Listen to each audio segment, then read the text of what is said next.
ನಮಸ್ಕಾರ ವೀಕ್ಷಕರೇ, city news Kannada ಚಾನೆಲ್ಗೆ ಸ್ವಾಗತ. ನಾನು ನಿಮ್ಮ ಸಂತೋಷ್ ನಾಗಮ್ಮನವರು. ವೀಕ್ಷಕರೇ, ಇವತ್ತಿನ ದಿನ ನಮ್ಮ ಸಮಾಜದಲ್ಲಿ ನಡೆಯುತ್ತಿರುವ ಸಮಾಜದ ಕಗ್ಗೊಲೆ ಬಗ್ಗೆ ಮೌನವಾಗಿರುವುದು ಸಮಾಜಕ್ಕೆ ದ್ರೋಹ ಬಗೆದಂತಾಗುವುದು. ಸಮಸ್ತ ಸಮಾಜದ ಜನರು ತಪ್ಪು ನಡೆದಾಗ ತಪ್ಪು ಎಂದು ಧೈರ್ಯವಾಗಿ ಧ್ವನಿ ಎತ್ತಬೇಕು ಹಾಗೂ ಮುಂದಿನ ಜನರಿಗೆ ಏನು ಸಂದೇಶ ಕೊಡಲು ಹೋಗುತ್ತಿದ್ದೇವೆ ಎಂದು ಅರಿಯಬೇಕು. ನಮ್ಮ ಮರಾಠ ಸಮಾಜ ವಿದ್ಯಾವರ್ತಕ ಪ್ರಸಾರಕ ಮಂಡಳಿ ಆಡಳಿತ ಮಂಡಳಿಯವರು ಸಮಾಜದ ಬಯಲಾ ಪ್ರಕಾರ ಸತತವಾಗಿ 2 ಅವಧಿಗೆ ಅಧಿಕಾರ ನಡೆಸಿ ನಂತರವೂ ಮತ್ತೆ ಅಧಿಕಾರದ ಆಸೆಯಿಂದ ಆಡಳಿತ ಮಂಡಳಿಯ ಅವಧಿ ಪೂರ್ಣಗೊಳ್ಳುವ ಮುನ್ನವೇ ಡಿಸಾಲ್ಟ್ ಮಾಡಿ ತಮ್ಮ ಸ್ವಾರ್ಥ ಹಾಗೂ ಅಧಿಕಾರ ಧೋರಣೆಯನ್ನು ಮುಂದುವರಿಸಲು ಯತ್ನಿಸುತ್ತಿರುವುದು ಸಮಾಜದ ಜನರಿಗೆ ಸ್ಪಷ್ಟವಾಗಿ ಗೋಚರಿಸುತ್ತಿದೆ. ಈಗ ನಮ್ಮ ಸಮಾಜದ ಜನರು ಮೌನವಾಗಿದ್ದರೆ ಮುಂದಿನ ದಿನಗಳಲ್ಲಿ ಇಂತಹ ಸ್ವಾರ್ಥ ಅಧಿಕಾರಶಾಹಿ ವ್ಯಕ್ತಿಗಳು ಸಮಾಜವನ್ನು ತಮ್ಮ ಖಾಸಗಿ ಆಸ್ತಿಯಂತೆ ನಡೆಸುವ ಅಪಾಯಕಾರಿ ಪರಿಸ್ಥಿತಿ ನಿರ್ಮಾಣವಾಗುತ್ತದೆ. ಆದ್ದರಿಂದ ನಮ್ಮ ಸಮಾಜ ಸಮಸ್ತ ಗುರು ಹಿರಿಯರು, ಯುವಕರು, ಮಹಿಳೆಯರು ಹಾಗೂ ಜಾಗೃತ ನಾಗರಿಕರು ಕೂಡಲೇ ಎಚ್ಚೆತ್ತುಕೊಳ್ಳಬೇಕು. ಮಿತ್ರರೇ, ನೆನಪಿರಲಿ, ಹೋರಾಟವು ಕೇವಲ ಸ್ವಾರ್ಥ ಅಧಿಕಾರಶಾಹಿ ವ್ಯಕ್ತಿಗಳ ವಿರುದ್ಧ ಹಾಗೂ ನಮ್ಮ ಸಮಾಜದ ಹಕ್ಕು ಮತ್ತು ಅಸ್ತಿತ್ವವನ್ನು ಉಳಿಸುವ ಹೋರಾಟವಾಗಿದೆ. ಇದೇ ದಿನಾಂಕ 1/6/2026 ಸೋಮವಾರ 11 ಗಂಟೆಯಿಂದ ಸಾಯಂಕಾಲ 5 ಗಂಟೆಯವರೆಗೆ ಹೋರಾಟ ಹಮ್ಮಿಕೊಳ್ಳಲಾಗಿದ್ದು, ಸಮಾಜದ ಪ್ರತಿಯೊಬ್ಬರೂ ಕೂಡ ನೈತಿಕ ಹಾಗೂ ಸಾರ್ವಜನಿಕ ಬೆಂಬಲ ನೀಡಬೇಕು ಎಂದು ವಿನಮ್ರವಾಗಿ ಮನವಿ ಮಾಡಿಕೊಂಡರು. ದಯವಿಟ್ಟು ಸಮಾಜದ ಚಿಂತಕರು ಆಗಮಿಸಿ ಹೋರಾಟವನ್ನು ಯಶಸ್ವಿಗೊಳಿಸಬೇಕೆಂದು ಶ್ರೀ ಬಸವರಾಜ್ ಜಾಧವ್ ಅವರು ಸುದ್ದಿಗೋಷ್ಠಿಯಲ್ಲಿ ಮಾತನಾಡಿದರು. ಸಮಸ್ತ ಮಾಧ್ಯಮ ಮಿತ್ರರಿಗೆ ನಮಸ್ಕಾರ ಹಾಗೂ ಸ್ವಾಗತ. ಇವತ್ತಿನ ವಿಷಯ ಏನಪ್ಪಾ ಅಂದ್ರೆ, ನಾವೊಂದು ಮರಾಠ ವಿದ್ಯಾ ಪ್ರಸಾರಕ ಮಂಡಳ ಸುಧಾರಣಾ ಹೋರಾಟ ಸಮಿತಿ ಅಂತ ಮಾಡ್ಕೊಂಡಿದ್ದೀವಿ. ನಮ್ಮ ಧಾರವಾಡದಾಗ ಮರಾಠ ವಿದ್ಯಾ ಪ್ರಸಾರಕ ಮಂಡಳ ಸವದತ್ತಿ ರೋಡ್ ರಾಮ್ ಜಾಧವ್ ಮಾರ್ಗದಾಗ ಇದೆ. ಅದಕ್ಕೆ ಕಳೆದ ಈಗೇನು ನಮ್ಮ ಚುನಾವಣೆ ಚಾಲೂ ಮಾಡ್ತಾ ಇದ್ದಾರೆ, ಈ ಇದ್ದಂತ ಆಡಳಿತ ಮಂಡಳಿ ಏನ್ ಮಾಡಿದಾರ ಅಂತಂದ್ರ ಅವಧಿಗೆ ಮುನ್ನವೇ ಡಿಸಾಲ್ವ್ ಮಾಡಿದ್ದಾರೆ. ಈ ಅವಧಿಗೆ ಮುನ್ನ ಡಿಸಾಲ್ವ್ ಯಾಕೆ ಮಾಡಿದ್ರಿ ಅಂತ ನಾವು ಕೇಳಿದಾಗ 6 ಮಂದಿ ರಾಜೀನಾಮೆ ಕೊಟ್ಟಿದ್ದಾರೆ. ಅದಕ್ಕೆ ನಾವು ಡಿಸಾಲ್ವ್ ಮಾಡಿದ್ದೇವೆ ಅಂತ ಹೇಳಿದ್ದಾರೆ. ನಾವು ನಿಮಗ 3 ವರ್ಷ ಮ್ಯಾಂಡೇಟರಿ ಕೊಟ್ಟೇವೆ, 3 ವರ್ಷ ಅಧಿಕಾರ ನೀವು ಅನುಭವಿಸ್ರಿ ಅಂತ. ಹೋದ ವರ್ಷ 3 ವರ್ಷ ಮಾಡಿದ್ದಾರೆ, ಈ ವರ್ಷ 3 ವರ್ಷ ಆಡಳಿತ ಮಂಡಳಿ ಮಾಡಿದ್ದಾರೆ. ಸತತವಾಗಿ 2-3 ವರ್ಷ ಮಾಡಿದಾಗ ಮುಂದಿನ ಚುನಾವಣೆಗೆ ಸ್ಪರ್ಧೆ ಮಾಡ್ಲಿಕ್ಕೆ ಬರುದಿಲ್ಲ ಅಂತ ಹೇಳಿ ನಮ್ ಬಾಯ್ಲಾ ಆಗ್ತೈತಿ. ಮರಾಠ ವಿದ್ಯಾ ಪ್ರಸಾರಕ ಮಂಡಳ ಬಾಯ್ಲಾ ಆಗ್ತೈತಿ. ಇವರು ಆಡಳಿತ ಮಂಡಳಿಯವರು ಮುಂದಿನ ಸರ್ತಿ ನಾವೇ ಚುನಾವಣೆಗೆ ಬರ್ಬೇಕನ್ನುವಂತ ಒಂದು ದುರುದ್ದೇಶ ಇಟ್ಕೊಂಡು ಅಡ್ವಾನ್ಸ್ ಡಿಸಾಲ್ವ್ ಮಾಡ್ಸಕ್ ಹಚ್ಚಿದ. ಇದು ಸಮಾಜಕ್ಕೆ ಅನ್ಯಾಯ.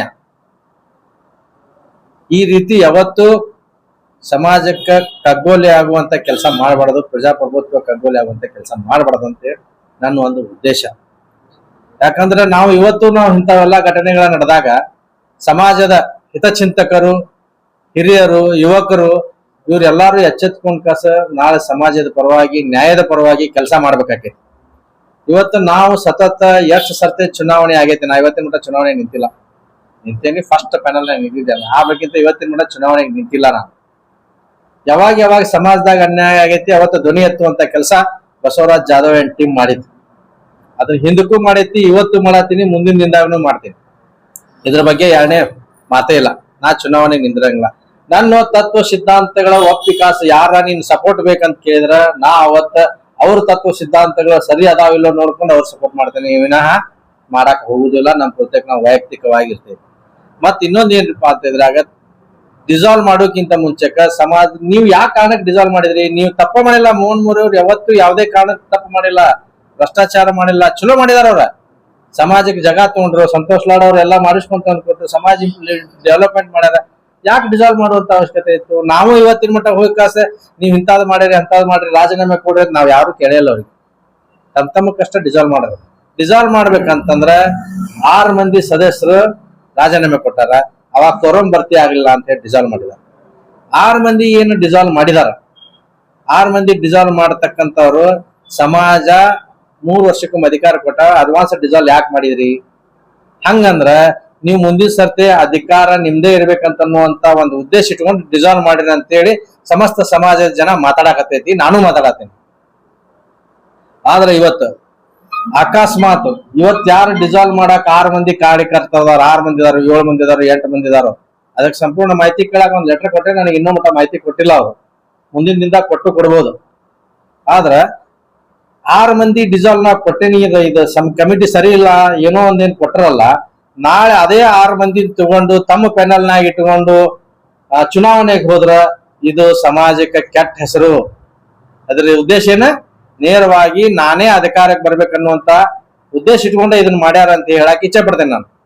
ಅದಕ್ಕ ಇಲ್ಲಿ ನಾವು ಮರಾಠ ಸಮಾಜದ ಯಾವುದೇ ಚುನಾವಣೆಗೆ ನಾಸ್ ಪದರ್ಸಂಗೇ ಇಲ್ಲ ಒಟ್ಟ ನಮಗಿಲ್ಲ. ಆದ್ರೆ ಇವತ್ತಿನ ಸಮಾಜದಲ್ಲಿ ನಡೀತಿರೋ ಸಮಾಜದ ಕಗ್ಗೊಲೆ ಬಗ್ಗೆ ಮೌನವಾಗಿರೋದು ಸಮಾಜಕ್ಕೆ ದ್ರೋಹ ಬಗೆದಂತಾಗುತ್ತದೆ. ನನ್ನ ವೈಯಕ್ತಿಕ ವಿಚಾರ. ಸಮಸ್ತ ಸಮಾಜರು ತಪ್ಪು ನಡೆದಾಗ ತಪ್ಪು ಎಂದು ಧೈರ್ಯವಾಗಿ ಧ್ವನಿ ಎತ್ತಬೇಕಾಗಿದೆ. ಯಾಕಂದ್ರೆ ಹಿಂದಕ್ಕ ನಮಗೆ ಎಲ್ಲರಿಗೆ ತಪ್ಪು ಮಾಡಿದಾಗ ತಪ್ಪು ಅಂತ ಹೇಳಿ ಧ್ವನಿ ಎತ್ತಬೇಕಂತ ಒಬ್ಬ ಸಾದಾ ಪೊಲೀಸ್ ಕಾನ್ಸ್ಟೇಬಲ್ ನನಗೆ ಇವತ್ತು ಈ ಮಟ್ಟಕ್ಕೆ ತಂದು ನಿಂದಿರ್ಸ್ಯಾರ. ಅದನ್ನ ಇವತ್ತು ಹೆಮ್ಮೆ ಪಡ್ಕೊಂತೇನೆ. ಯಾವಾಗ ತಪ್ಪ ಅಂತ ಇರ್ತೈತಿ ಅಲ್ಲಿ ಧ್ವನಿ ಎತ್ತ ಬಸವರಾಜ್ ಅಂತ ಹೇಳಿದ್ರೆ ಅವ್ರ ಹೆಸರು ಬಹಿರಂಗ ಪಡಿಸುವಂತ ಕೆಲಸ ನಾವು ಮಾಡಂಗಿಲ್ಲ. ಅದ್ ಯಾವಾಗ್ಲೂ ನನ್ನ ಬೆನ್ ಹಿಂದಿರ್ತದ ಅಂತ ಹೇಳಕ್ ಇಚ್ಛೆ ಪಡ್ತೈತಿ. ನಾವು ಮುಂದಿನ ಜನರಿಗೆ ಏನು ಸಂದೇಶ ಕೊಡಲು ಹೋಗುತ್ತಿದೆ, ನಾವೆಲ್ಲ ಹಿರಿಯರು ಕೂಡಿಸಿ ಏನ್ ಮುಂದಿನ ಜನರೇಷನ್ಗೆ ಏನ್ ಕೊಡ್ಬೇಕು, ನಾವು ಜನರೇಷನ್ ಏನ್ ಕೊಡೋರು, ನೀವ್ ಹಿಂಗ್ ಮಾಡಿದ್ರಿ ನಾವು ಹಿಂಗ ಮಾಡೋಣ ಇನ್ ಮುಂದ. ಅದ್ ಆಗ್ಬಾರ್ದು. ಸಮಸ್ತ ಸಮಾಜದ ಹಿರಿಯರು ನಮ್ಮ ಮರಾಠ ವಿದ್ಯಾಪ್ರಸಂಗ ಆಡಳಿತ ಮಂಡಳಿಯರು ಸಮಾಜದ ಬೈಲಾ ಪ್ರಕಾರ ಸತತವಾಗಿ 2 ಅವಧಿಗೆ ನಡೆಸಿದ ಅಧಿಕಾರ ನಂತರ ಮತ್ತೆ ಅಧಿಕಾರ ಆಶೆಯಿಂದ ಆಡಳಿತ ಮಂಡಳಿಯ ಅವಧಿ ಪೂರ್ಣಗೊಳ್ಳುವ ಮುನ್ನವೇ ಡಿಸಾಲ್ವ್ ಮಾಡಿಬಿಟ್ಟಾರೆ. ಸಮಾಜದ ಸದಸ್ಯರ ಅಭಿಪ್ರಾಯ, ಹಕ್ಕು, ವಿಶ್ವಾಸವನ್ನು ತಿಳಿಯುವ ಕೆಲಸ ಯಾರೇ ಮಾಡಿದ್ರು ಸಮಾಜ ಅವರನ್ನು ಯಾವತ್ತೂ ಕ್ಷಮಿಸುವುದಿಲ್ಲ. ಈಗ ನಮ್ಮ ಸಮಾಜದ ಜನರು ಮೌನವಾಗಿದ್ದಾರೆ. ಮುಂದಿನ ದಿನಗಳಲ್ಲಿ ಇಂಥ ಸ್ವಾರ್ಥ ಅಧಿಕಾರಶಾಹಿ ವ್ಯಕ್ತಿಗಳು ಸಮಾಜವನ್ನು ತಮ್ಮ ಖಾಸಗಿ ಆಸ್ತಿಯಂತೆ ನಡೆಸುವ ಅಪಾಯಕಾರಿ ಪರಿಸ್ಥಿತಿ ನಿರ್ಮಾಣವಾಗುತ್ತದೆ. ಆದ್ದರಿಂದ ನಮ್ಮ ಸಮಾಜದ ಸಮಸ್ತ ಗುರು ಹಿರಿಯರು, ಯುವಕರು, ಮಹಿಳೆಯರು ಹಾಗೂ ಜಾಗೃತ ನಾಗರಿಕರು ಕೂಡಲೇ ಎಚ್ಚೆತ್ತುಕೊಳ್ಳಬೇಕು. ಸಮಾಜದ ಗೌರವ, ಹಕ್ಕು ಮತ್ತು ಪ್ರಜಾಪ್ರಭುತ್ವ ಉಳಿಯಲು ಇಂಥ ಸ್ವಾರ್ಥ ಅಧಿಕಾರಶಾಹಿ ಜನರ ವಿರುದ್ಧ ನಮ್ಮ ಸಮಾಜದ ಜನರು ಒಕ್ಕಟ್ಟಾಗಿ ಉಗ್ರ ಹೋರಾಟ ನಡೆಸಬೇಕಾಗುತ್ತದೆ. ನಮ್ಮ ಸಮಾಜದ ಹಿತಚಿಂತಕರು ಅನಿಸಿಕೊಂಡವರು ಮೌನ ಧಾರಣೆ ಮಾಡದೆ ಈ ಹೋರಾಟ ಮಾಡಬೇಕಾಗಿದೆ. ಮಿತ್ರರೇ, ನೆನಪಿರಲಿ, ಈ ಹೋರಾಟವು ಕೆಲವು ಸ್ವಾರ್ಥ ಅಧಿಕಾರಶಾಹಿ ವ್ಯಕ್ತಿಗಳ ವಿರುದ್ಧ ಹಾಗೂ ನಮ್ಮ ಸಮಾಜದ ಹಕ್ಕು, ನಮ್ಮ ಅಸ್ತಿತ್ವವನ್ನು ಉಳಿಸುವ ಹೋರಾಟವಾಗಿದೆ. ಮಿತ್ರರೇ, ಹೀಗಾಗಿ ನಾವು ಇದು ಯಾವುದೇ ವ್ಯಕ್ತಿ ವಿರುದ್ಧ ಅಲ್ಲ, ಯಾವ್ದು ವ್ಯಕ್ತಿ ವಿರುದ್ಧ ಅಲ್ಲ. ಇವತ್ತೇನು ಅವ್ರು ತಪ್ಪು ಮಾಡಿದಾರ, ಯಾರ ತಪ್ಪು ಮಾಡಿರ್ತಾರ ಅದ್ರ ವಿರುದ್ಧ ನಂದು ಯಾವಾಗ್ಲೂ ಹೋರಾಟ ಇರ್ತೈತಿ. ಮುಂದಾದ್ರೂ ಇರ್ತೈತಿ, ಹಿಂದಾದ್ರೂ ಇತ್ತು, ಮುಂದಾದ್ರೂ ಇರ್ತೈತಿ, ಇವತ್ತು ಇರ್ತೈತಿ. ಅದಕ್ಕ ನಾವು ಎಲ್ಲಾರು ಇವತ್ತು ನನ್ನ ಜೊತೆ ಇಬ್ರು ಕುಂತಿರ್ಬೋದು, ಇವ್ರು ಇಬ್ರು ಬಂದಿರ್ಬೋದು ನನ್ನ ಜೊತೆ. ಇವತ್ತು ಮುಂದಿನ ಸೋಮವಾರ ದಿನ 1ನೇ ತಾರೀಕಿಗೆ ಬೆಳಗ್ಗೆ 11ರಿಂದ ಸಾಯಂಕಾಲ 5 ಗಂಟೆ ಮಟ ನಾವು ಸಾಂಕೇತಿಕವಾಗಿ ಸಮಾಜದ ವಿದ್ಯಾಪ್ರಸಾರಕ ಮಂಡಳದ ಮುಂದೆ ಹೋರಾಟ ಮಾಡ್ಬೇಕಂತ ಮಾಡಿದೆ. ಅದಕ್ಕೆ ಸಮಸ್ತ ಸಮಾಜದ ಹಿತಚಿಂತಕರು, ಸಮಾಜ ಏಳಿಗೆ ಬಯಸುವವರು ನನಗ ಸಾಥ್ ಕೊಡ್ಬೇಕಂತೇಳಿ ಕೈ ಮುಗಿದು ಕೇಳ್ಕೊಂತೇನೆ. ಯಾವಾಗ ಅನ್ಯಾಯ ಆಗ್ತೈತಿ ಅವಾಗ ದಯವಿಟ್ಟು ಬಂದ್ ಕಾಸ ಪ್ರೋತ್ಸಾಹ ಕೊಡ್ರಿ, ಸಮಾಜ ಒಳ್ಳೆ ರೀತಿಯಿಂದ ಹೋಗ್ಲಿ. ಮತ್ ಇನ್ನೊಂದು ಮೇಜರ್ ವಿಷಯ ಅಂತಂದ್ರ, ಸಮಾಜದಾಗ ಎಲ್ಲಾ ಗಣ್ಯ ವ್ಯಕ್ತಿಗಳದವ್ರು 3-4 ಮಂದಿ ಅವ್ರೆಲ್ಲಾರು ಕುಂತ ಚರ್ಚೆ ಮಾಡಿ, ನಮ್ ಸಣ್ಣ ಸಮಾಜ ಐತಿ, ದೊಡ್ಡ ಸಮಾಜ ಏನಿಲ್ಲ, ಎಲ್ಲಾರು ಸಮಾನ ಮನಸ್ಕರ ಕುಂತ ಕಾಸ ನೀವೊಂದ್ 4 ಮಂದಿ ಯಾಕೆ ಯಾವ್ದೇ ಕಾರಣಕ್ಕೂ ಎಲೆಕ್ಷನ್ ಮಾಡ್ಲಾರ್ಗತ್ತೆ ಕುಂತ ಕಾಸ ಬಾಡಿ ತಮ್ಮಂದ ಅವಿರೋಧವಾಗಿ ಆಯ್ಕೆ ಮಾಡ್ಕೊಂಡ್ ಮಾಡ್ರಿ. ಸಮಾಜಕ್ಕೆ ಒಂದ್ 20-25 ಲಕ್ಷ ರೂಪಾಯಿ ಉಳಿತೈತಿ. ಇದ್ರಲಿಂತ 25 ಲಕ್ಷ ರೂಪಾಯಿ ಉಳಿದಂತ ರೊಕ್ಕವನ್ನ ತಗೊಂಡ್ಕೊಂಡ ನಾಳೆ ನಮ್ಮ ಸಮಸ್ತ ಮರಾಠ ಸಮಾಜದ ಬಡ ವಿದ್ಯಾರ್ಥಿಗಳಿಗೆ ಪುಕ್ಷಟ್ಟಿ ಮಾಡ್ರಿ, ಕಾಲೇಜನ್ನು ಸ್ಕೂಲನ್ನು ಪುಕ್ಷಟ್ಟಿ ಮಾಡ್ರಿ, ಅದಕ್ಕೆಲ್ಲರ ಉಪಯೋಗ ಮಾಡ್ರಿ. ನಾಳೆ ಬೋರ್ಡ್ ಎಲೆಕ್ಟ್ರಾನಿಕ್ ಬೋರ್ಡ್ ಬಂದಾವಲ್ಲ ಸಮಾಜದಾಗ ಅಂತವನ್ನೆಲ್ಲ ಕ್ರಿಯೇಟ್ ಮಾಡ್ರಿ. ದಯವಿಟ್ಟು ನಿಮ್ಮಲ್ಲಿ ಕೈ ಮುಗಿದು ಕೇಳ್ಕೋದೇನಪ್ಪಾ ಅಂದ್ರ, ಇವತ್ತ ಸಮಾಜನ ದಾರಿ ಏನ್ ತೋರ್ಸಾತಿರ್ತಾವೆಲ್ಲ ಸಮಾಜ ಹಿರಿಯರು ಒಳ್ಳೆ ದಾರಿ ತೋರಿಸ್ಲಿ ಅದಕ್ಕೆ ಕೇಳ್ಕೊಳತ್ತೇನೆ. ಅದೇ ರೀತಿ ಇವತ್ತು ಏನ್ ಮೇಜರ್ ಪಾ ಅಂತಂದ್ರ, ಇವತ್ತು ಇವ್ರು ಪುಂಡ್ಲಿಕ್ ಜಗದಾಳಿ ಅವರು, ನಾನು ಮರಾಠ ಸಮಾಜದ ಸದಸ್ಯ, ಇವರು ಸಿಂಗಪ್ಪ ಬಾಗೋಜಿ ಅಂತ ಇವರು ಸಮಾಜ ಸದಸ್ಯರು. ಇವ್ರು ಸಮಾಜ ಸದಸ್ಯರಿಲ್ಲ, ನಾಳೆ ಅದನ್ನು ಕೇಳ್ಬೋದು ನಾವು ಯಾರ ಸಮಾಜ ಸದಸ್ಯರಿಲ್ಲ ಅಂತೆ. ಇವರು ಸಮಾಜ ಸದಸ್ಯಕ್ಕ ಅರ್ಜಿ ಕೊಟ್ಟಾರ 1 ವರ್ಷ, ಇವತ್ತಿನ ಮಟ್ಟ ನನಗೆ ಸದಸ್ಯತ್ವ ಕೊಟ್ಟಿಲ್ಲ. ಅದ್ರ ಬಗ್ಗೆ ತಾವು ಪುಂಡ್ಲಿಕ್ ಜಗದಾಳಿ ಅವರು ಮಾತಾಡ್ತಾರೆ. ಧ್ವನಿ ಎತ್ತುವಂತ ಕೆಲಸ ಬಸವರಾಜ್ ಜಾಧವ್ ನನ್ನ ಸಮಾಜದಾಗ ಅಟ್ಟ ಅಲ್ಲ, ನಮ್ ಧಾರವಾಡ ಜಿಲ್ಲೆಯೊಳಗೆ ಎಲ್ಲೆಲ್ಲಿ ಆಗೈತಿ ಅಲ್ಲೆಲ್ಲ ಧ್ವನಿ ಎತ್ತುವಂತ ಕೆಲಸ ಮಾಡೇನಿ ನಾನು ನೇರವಾಗಿ. ಸರ್ ಕಂಡ ಬರ್ತಲ್ಲಿದ್ರಾಗ ಬ್ಯಾರೇದ್ ಏನ್ ಇಲ್ಲಲ್ಲ. ಮೋಹನ್ ಮೋರೆ ಅವ್ರು ಇಷ್ಟೆಲ್ಲಾ ಡೆವಲಪ್ಮೆಂಟ್ ಮಾಡ್ಯಾರ, ಇದನ್ನ ಯಾಕೆ ಮಾಡಿದ್ರು ಅಂತ ಅನ್ನೋದ್ರ ಬಗ್ಗೆ ನನಗೂ ಇವತ್ತಿನ ಮಟ್ಟ ದೊಡ್ಡ ಹಿರಿಯರು, ದೊಡ್ಡ ವ್ಯಾಪಾರಸ್ಥರು, ಗಣ್ಯ ವ್ಯಕ್ತಿಗಳು, ನಮ್ಮ ಸಮಾಜದ ಹಿರಿಯರು ಇದನ್ನ ಯಾಕೆ ಮಾಡಿದ್ರು ಅಂತ ಅನ್ನೋದು ಯಾಕೋ ಅವ್ರ ಬಗ್ಗೆ ಅವ್ರಿಗೆ ಯಾರ ತಲೆ ತುಂಬಿದ್ರು, ಏನ್ ಮಾಡಿದ್ರು ನನಗೂ ಗೊತ್ತಿಲ್ಲ. ಸ್ವ ಇಚ್ಛೆಯಿಂದ ಕೊಡ್ಸಿದ್ರೆ ನಾಳೆ ಅವ್ರ ಪೆನಲ್ನೇ ಹಾಕೊಂಡು ಕೆಲಸ ಮಾಡಿಸ್ಬಾರ್ದು. ಅವ್ರ ಸಮಾಜದಿಂದ 3-4 ವರ್ಷ ಬಹಿಷ್ಕಾರ ಹಾಕ್ಬೇಕು, ಯಾವ್ದೋ ಚುನಾವಣೆ ಮಾಡ್ಬಾರ್ದ ಅಂತ ಹೇಳಿ. ಅವ್ರ ಏನ್ರ ವೈಯಕ್ತಿಕವಾಗಿ ಕೊಡ್ಸಿದ್ರ ಅಂತಂದ್ರ 100% ಅವ್ರು ನಾಳೆ ತಮ್ಮ ಪೆನಲ್ನ್ಯಾಗ 6 ಮಂದಿನ ತಗೋಬಾರ್ದು. ನಮ್ಮ ನೆಕ್ಸ್ಟ್ ಅವ್ರಿಂದ ಮೀಟಿಂಗ್ ಕರೆದಾಗ ಮಾನ್ಯ ನಮ್ಮ ಸಮಾಜದ ಹಿರಿಯರು ಮೋಹನ್ ಮೋಡಿ ಅವ್ರಿಗೆ ನೀವು ಕೇಳ್ಬೇಕಾದ್ರೆ. ಎಲ್ಲರಿಗೂ ನಮಸ್ಕರಿಸುತ್ತಾ ಇವತ್ತಿನ ದಿನ ಮರಾಠ ವಿದ್ಯಾ ಪ್ರಸಾರಕ ಮಂಡಳ ಸುಧಾರಣೆ ಹೋರಾಟ ಸಮಿತಿ ಬಸವರಾಜದವ್ರು ಏನು ಹಮ್ಮಿಕೊಂಡಿಲ್ಲ, ನಮ್ಮದು ಅವ್ರಿಗೆ ಕಲ್ಪಿಸಿದ್ವಿ ನಮ್ಮ ವಿಷಯನು. ಓಕೆ, ಕಲ್ಪಿಸಿದಾಗ ಏನಾಗಿದೆ ಅಂದ್ರೆ ನಮ್ಮ ಧಾರವಾಡದ ವಿದ್ಯಾರ್ಥಿ ಮರಾಠ ಸಮಾಜದವ್ರು ಮೆಂಬರ್ಶಿಪ್ ಮಾಡಕ್ ಅಲಾವ್ ಐತಿ. ಆಮ್ಯಾಕ ನಮ್ಮ ಫ್ರೆಂಡ್ಸ್ ಬೇರೆ ಬೇರೆ ಊರ್ನವ್ರು ಬಂದು ಇಲ್ಲೇ ಬಾಡಿಗೆ ಇದ್ದು ಅವರು ಏನ್ ಮೆಂಬರ್ಶಿಪ್ ಡಾಕ್ಯುಮೆಂಟ್ ಬೇಕು, ಯಾಕಂದ್ರೆ ಒಂದು ಕಾನೂನ್ ಪ್ರಕಾರ ಡಾಕ್ಯುಮೆಂಟ್ಸ್ ಕರೆಕ್ಟ್ ಆಗಿದ್ರೆ ಮೆಂಬರ್ಶಿಪ್ ಮಾಡ್ಕೋತೇವೆ ಅಂತ ಹೇಳಿ ವಿದ್ಯಾವರ್ತಕ ಮಂಡಲ ಒಳಗೆ ಐತಿ. ಅದೇ ತರ ನಾನು ನವಲೂರು ಪ್ರಾಪರ್, ನಾನು ಇಲ್ಲಿ ಧಾರವಾಡದಲ್ಲಿ ವಾಸ ಮಾಡ್ತಿದ್ದೇನೆ. ಅದೇ ತರ ಡಾಕ್ಯುಮೆಂಟ್ಸ್ ಎಲ್ಲ ರೆಡಿ ಮಾಡಿ ಮತ್ತೆ ಒಬ್ಬರು ಡೈರೆಕ್ಟರ್ ಅನಿಲ್ ಭೋಸ್ಲೆ ಅವ್ರ ಮುಖಾಂತರ ನಾನು ಅಪ್ಲಿಕೇಶನ್ ಸಬ್ಮಿಟ್ ಮಾಡಿದ್ದೇನೆ. ಸಬ್ಮಿಟ್ ಮಾಡಿದ್ಮ್ಯಾಗ ಇಲ್ಲಿವರೆಗೂ ನನಗೆ ಏನು ಒಂದು ಲೆಟರ್ ಬಂದಿಲ್ಲ, ಒಂದು ಕಾಲ್ ಬಂದಿಲ್ಲ, ಏನು ಇನ್ಫಾರ್ಮೇಶನ್ ಬಂದಿಲ್ಲ. 1 ವರ್ಷ ಆದ್ರು ಆಮ್ಯಾಗ ಹಂಗೆ ಇನ್ಫಾರ್ಮೇಶನ್ ಬಂದಿದ್ರಾಗ ಸ್ವಲ್ಪ ಲೀಗಲ್ ಇಶ್ಯೂ ಐತಿ, ಅದಕ್ಕೆ ಹೋಲ್ಡ್ ಮಾಡಿದೆ ಅಂತ ಹೇಳಿದ್ದಾರೆ. ನಾನು ಒಂದೇ ಕೇಳುದು ನಿಮ್ ಮುಖಾಂತರ ಅಂದ್ರೆ ಏನೋ ಇದ್ರೆ ಮೆಂಬರ್ಶಿಪ್ ಇನ್ಕ್ರೀಸ್ ಆಗ್ತಾ ಹೋಗ್ಬೇಕು, ಸಮಾಜ ಬೆಳಿತಾ ಹೋಗ್ಬೇಕು ಅನ್ನೋದೇ ನಮ್ ಎಲ್ಲಾರ್ದು ಉದ್ದೇಶ. ಈಗ ಆಕ್ಚುಲಿ ಹೇಳಿದ್ರು 20,000 ಜನಸಂಖ್ಯೆ ಇದೆ ಮರಾಠ ಸಮಾಜದ, ನಮ್ ಮೆಂಬರ್ಶಿಪ್ ಇರುವುದು ಅಷ್ಟೇ 3,600. ಅಂದ್ರೆ ಉಳಿದವ್ರು ಮರಾಠರಲ್ಲ, ಯಾಕೆ ಮಾಡ್ಕೋಬಾರ್ದು? ಯಾಕಂದ್ರೆ ಬೇರೆ ಬೇರೆ ಸಮಾಜ ನೋಡಿದಾಗ ಸೇಮ್ ಅವಾಗ ಗೋರ್ಮೆಂಟ್ ಅವ್ರಿಗೂ ಸಮಾಜನ ಬೇರೆ ಬೇರೆ ಕಡೆ ಕೊಟ್ಟಾಗ ಅವ್ರು ಇವತ್ತಿಗೆ ಫುಲ್ ಡೆವಲಪ್ಮೆಂಟ್ ಆಗಿದೆ. ಮೆಂಬರ್ಶಿಪ್ ರಾಯಪುರ ಮಠನೂ ಹೋಗಿದ್ದಾರೆ. ನಮ್ಮದು ಹಳೆ ಏನೈತಿ ಮೆಂಬರ್ಶಿಪ್ ಏರಿಯಾ ಕವರ್ ಮಾಡಿದ್ರೆ ಅಲ್ಲಿವರೆಗೆ ಅಷ್ಟೇ ಐತಿ.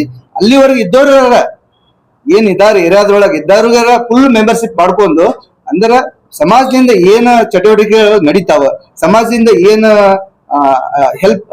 ಹೆಲ್ಪಿಂಗ್ ನೇಚರ್ ಏನ್ ಇರುತ್ತದೆ ಅದನ್ನ ಅಲ್ಲೇ ಅವ್ರಿಗೆಲ್ಲರಿಗೂ ಮುಟ್ಟಿಸ್ಬೇಕಂತ ಹೇಳಿ ನಂದ ವಿನಂತಿ. ಯಾಕಂದ್ರ ಸಮಾಜ ಒಳಗೆ ಡಾಕ್ಯುಮೆಂಟ್ ಕೊಟ್ಟುಗಳೇ ಪ್ರಾಬ್ಲಮ್ ಇದ್ರೆ ಅದನ್ನ ಫೋನ್ ಅಟೆಂಡರ್ ಇರ್ತಾನೆ, ಫೋನ್ ಮುಖಾಂತರ ಆಗ್ಲಿ ಆಮ್ಯಾಕ ಲೆಟರ್ ಮುಖಾಂತರ ಆಗ್ಲಿ ನಮಗ ತಿಳಿಸ್ಬೇಕಿತ್ತು. ಇಲ್ಲಿವರೆಗೂ ತಿಳಿಸಿಲ್ಲ.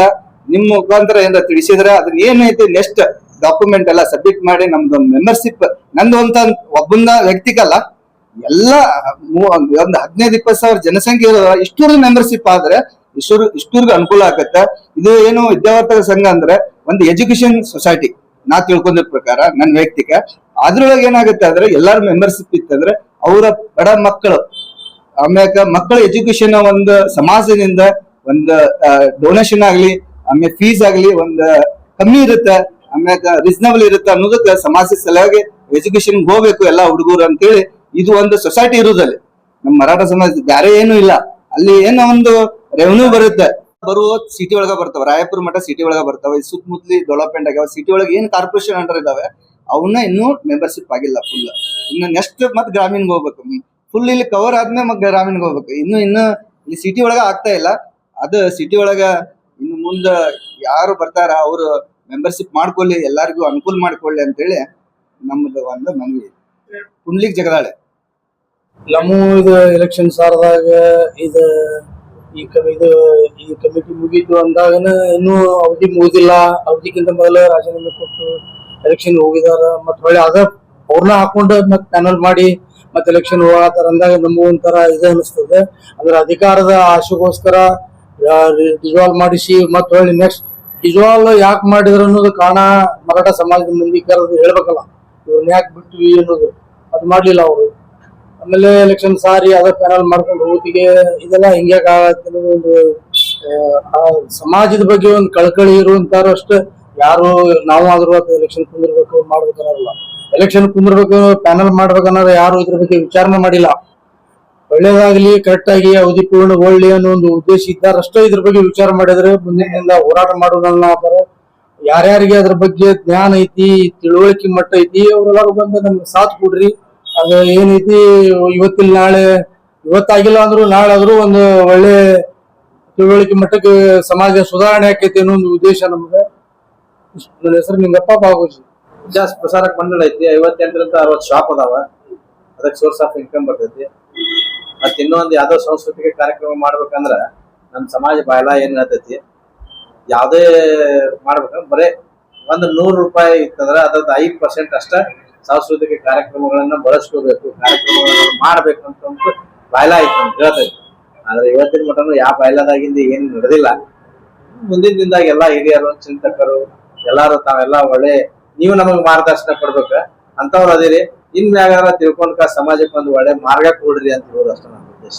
ನಮಗ್ ಇನ್ನೂ ಮಟ ಮಾಹಿತಿ ಇಲ್ಲ. ಏನ್ ಕೊಟ್ಟಿರ್ಬೋದು, ಇರ್ಲಿಕ್ಕಿಲ್ಲ. ನಮ್ಮ ಸಮಾಜದ ಏಳಿಗೆ ಕೊಟ್ಟಿದ್ರೆ ನಾವು ಅದನ್ನ ಹೆಮ್ಮೆ ಪಡುವಂತ ವಿಷಯ ಇದೆ. ಅವ್ರಿಗೆ ನಾವು ಧನ್ಯವಾದಗಳನ್ನ ಹೇಳ್ತೀವಿ. ಅದಕ್ಕೆ ಅವ್ರು ಕೊಟ್ಟಿದ್ ನಮ್ಗೆ ಒಳ್ಳೆ ವಿಚಾರ ಐತಿ, ಅವ್ರು ಕೊಟ್ಟಿದ್ ಚಲೋನ ಐತಿ. ಅವ್ರಿಗೆ ನಾವು ಧನ್ಯವಾದಗಳನ್ನ ಹೇಳ್ತೀವಿ. ಕಮಿಟಿ ಸದಸ್ಯರು ಟೋಟಲ್ 13 ಜನ ರೀ.